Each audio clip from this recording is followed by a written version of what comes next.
Hey class, so welcome to week 9.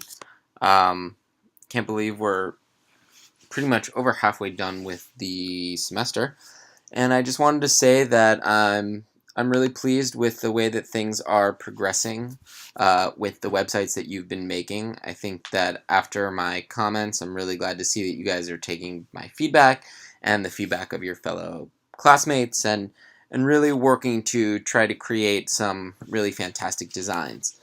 So this week we're going to be looking at refining our designs even more of the homepage and the interior pages, and so we're going to have some more time to work on them based on even more feedback and critique. So I wanted to take some time in this week's lesson to just look at a couple different websites that I think are really good examples of really fantastic web design. So we can look at things that we've been talking about throughout the past several weeks, hierarchy of content, uh, content organization, typography, use of icons, color, um, alignment, white space, all things that we've been reading about with the articles that I've been posting on the class site. But I want to, we can always read, and I think that's really good to absorb information.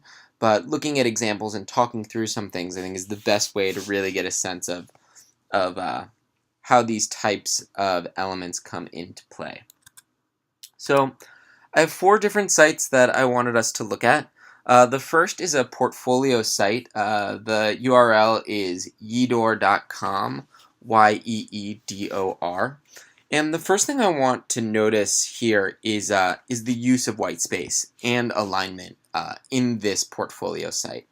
You can see that the site goes all the way to the edge and that there's a lot of white space, and there are certain things that are separated with these nice thin lines here at the bottom, which is going to be our main navigation. So there's a really subtle color change when we roll over it. The white fades to a nice gray. And this is a really great example of how the designer is using icons and illustration to emphasize what these different portions of the site are going to take us to. They're a little abstract, which I actually like, but we know that when we click on blog, we're going to go to a blog section. Or here we have the icon, which is a fingerprint that's going to go to the about section. There's a nice image here at the top with a nice rich color palette with navy blues and mustards. And the hierarchy of the text, we have a nice sans serif font. And then down here, it's the same font in a smaller size, and then the body copy is in another font down here. The designer has done something nice with the main menu. So up here, you can see that there's a little arrow, and if you click on the logo, we're going to get a drop down, and so this is going to allow us to link to the internal pages of the website, and then you can toggle this up and down. I think that's a really nice, subtle way to hide the navigation so it doesn't really take up a lot of space, because you can always navigate the website through some of these interior pages. So let's look at a content page. We're going to look at About. And so here, it's almost like a resume. The designer is showing how they rank themselves in terms of the skills. So we have a nice line chart, and all the way across means that she's awesome at product design or user flow.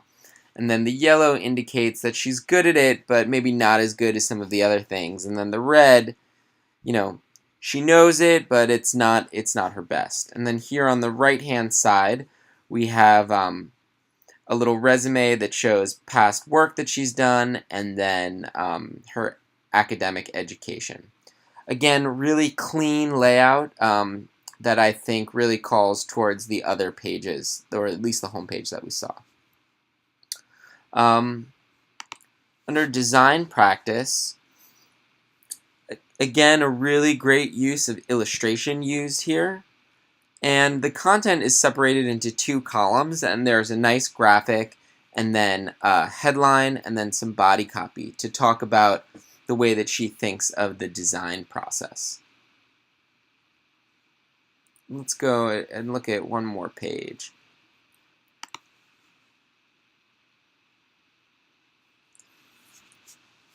So the blog is going to have a highlighted illustration along with a little brief outline of what that blog post is about.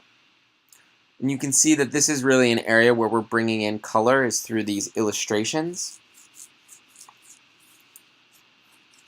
And then if we click on one of these illustrations, it's going to take us to the article page where we have a big version of that illustration and then the article itself.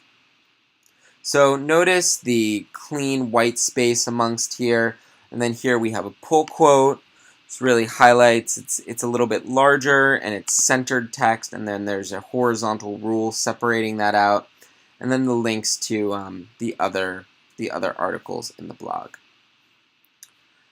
So now we're going to look at another website. This is thenewdesignproject.com, and this is an interior design website. And there are some elements of the site that I really like. So first of all, lots of big, beautiful imagery that's really showcasing each of the projects of this design firm.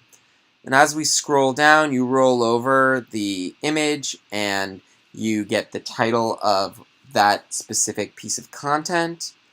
We have a nice way for them to deal with text on this page with a solid block of color that really plays into this modular square layout.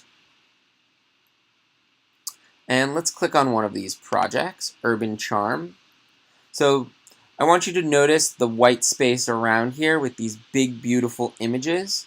And then as we scroll, I want you to notice this little pink box in the top left corner and how that follows us down the page when we scroll. So when we click that little pink box, the information about this specific project pops up and then can collapse. So this is a great way to have content available on the page, but have the user decide whether they want to see it or not, but make it always available. Really nice, using really big, high resolution images in a nice modular layout. You can see how all the images are aligned perfectly. The space here, this white space that separates the images horizontally and vertically, is even, creates a really nice gridded feel. And this motif is carried out on the About page. You can see that we have these little pink drop-down boxes to give more information about the company and the designers that work on the website as well, or the project. So really nice website. Really like the way that they're using this modular grid design and hiding and having the content available with this little pink drop-down box. So the third site that we're going to look at is Draft FCB London. This is an advertising agency that I actually used to work for about 6 years ago, but this is for their London-based branch. And I think that they do a really good job at showcasing their portfolio in this website. So here they have a really nice rollover effect. The image kind of fades a little bit to black and the orange square becomes solid. We have information for About Us. I want you to notice what happens when we roll over some of these images. It zooms in a little bit. It's really subtle, but it works really nicely. And these are just some projects that they've worked on, their clients. And you can click on some of these and it'll play in the browser. And then we have the nice big chunky footer at the bottom. You can notice this is a nice long content page. I think some of you were trying to cram all your information into above the fold, but websites can be vertical, and not everything needs to fit inside of a box or have a box in a box in a box. You can see that the About Us, the box is the entire width of the site, solid orange, and the content is just in the center. If we click on About Us, we're going to see that this layout is similar, but the content's going to be slightly different. So we have now About Us, a long white rectangle that takes the entire width. Now we have the information about them. Here we have the pull quote. It's designed with a much larger font, and it has this little echoing of a talk bubble. Here we have what we do. It's separated by color. So this panel is talking about all of the different services that the agency has to offer. And then here we have all the different players at the agency. And if you click on any of them, it's going to flip and give you some information about that specific employee. And I think you can click a bunch of them. And then again, the footer. And this layout is carried out throughout the site. And this is draftfcb.co.uk. And they've done some really, really great work. Really nice, really clean, using big, high-resolution images and white space. And here the hierarchy of the font. We have the brand. Then underneath it, we have a subtitle, which is the name of the campaign, a horizontal rule, and then some body text, and then the tags that are associated with that particular campaign.